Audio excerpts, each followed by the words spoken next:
राजकारण, समाजकारण, कोकणातील प्रत्येक घडामोड. सिंधुदुर्ग 24 तास आता नव्या रूपात. सिंधुदुर्ग संवाद, ताज्या घडामोडींसाठी आताच सबस्क्राइब करा. सिंधुदुर्ग जिल्ह्यात सुरू असलेल्या वर्षा पर्यटनाला आता वेग आला आहे. आंबोली, सावडाव, वैभववाडीतील नापणे धबधबा येथे पर्यटकांची मोठी गर्दी पाहायला मिळत आहे. देशातील पहिल्या काचेच्या पुलामुळे प्रसिद्ध असलेल्या नापणे धबधब्यावर पर्यटक वर्षा पर्यटनाचा मनमुराद आनंद घेत आहेत.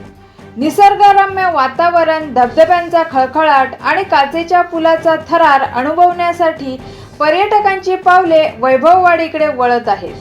मला खरंच मी हा जो पूल जेव्हा बांधला गेला त्यानंतर मी अगोदर फक्त out of India me bridge बघितले होते युट्यूबवर म्हणा किंवा अनेक माध्यमातून, परंतु मलाही फार दिवसापासून इथे यायचं होतं. मला हा आपल्या महाराष्ट्रातील पहिला जो हा पूल बांधलाय हा खरंच मी आता पाहतोय हा फार म्हणजे एकदम फार छान. आणि जो धबधबा इथून आपला जो पाहायला मिळतोय एवढा लांबून वरून, कारण की हा धबधब्यात खाली जाणं मला असं वाटत नाही की पॉसिबल आहे. हा खूप मोठा धबधबा आहे म्हणून हे वरून पाहण्यात जे खरंच फार मला खूप फार आनंद आणि एवढं छान वाटतं की मी तुम्हाला शब्दात सांगू शकत नाहीये. सध्या आता तरी फार एन्जॉय करतोय आणि खरंच मी धन्यवाद देतो ज्यांनी हा या प्रकारचा आपला जो पहिला जो हा प्रोजेक्ट या प्रकारे बांधलाय याबद्दल आपल्या महाराष्ट्र प्रशासनाला मी धन्यवाद देतो. Thank you so much. नवीन किती दिवसाचा कोकणातला प्लॅन आहे आणि कुठे कुठे फिरणार? मी स्वतः एक कोकणातलाच आहे, मी रत्नागिरीचा आहे, परंतु मी जास्तीत जास्त प्लेस आपल्या कोकणामध्येच फिरतो कारण की आता नवीन भरपूर काही अपडेट्स आणि भरपूर नवीन ठिकाणं आपल्या त्याला छान बांधतायत. मला असं वाटतं की आपलं जे कोकणातलं जे पर्यटन आहे हे फार फार सुंदर आणि जगात एक नंबर होऊ शकतं. पावसाळ्यात कोकण कसं वाटतं? पावसाळ्यात आणि कोकण म्हणजे हे नंबर 1 कॉम्बिनेशन आहे. याच्यात मला काय सांगायची गरज नाही. आपण निसर्ग पाहू शकता, फार छान एन्जॉय करतो मी. धन्यवाद. नाव कसं?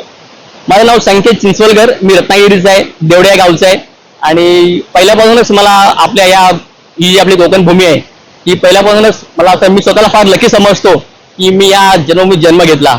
धन्यवाद. महाराष्ट्राचं आणि कोकणचं पहिलं काचेचं पूल आहे आणि म्हणजे इथे येऊन इतकं छान वाटतंय ना. सगळे पर्यटक इकडे येतात, पण पावसाळ्यात खूपच छान वाटतं इथे आणि येऊन आम्हाला खरंच खूप मजा आलेली आहे. आणि मला असं वाटतं प्रत्येकाने यायला पाहिजे, इथे बघायला पाहिजे. खूप छान वाटतंय खरंच. कोकणात आला हा अजून कोणती ठिकाणं पाहिली आहेत ते पाहणार? राजापूरची गंगा बघितली आम्ही आणि गरम पाण्याचे झरे आहे इकडे, ते बघायला पाहिजे लोकांनी. आणि अजून मला आठवत नाही. नाव आपलं? निशा आहे. सिंधुदुर्ग 24 तास आता नव्या रूपात. सिंधुदुर्ग संवाद, ताज्या घडामोडींसाठी आताच सबस्क्राइब करा.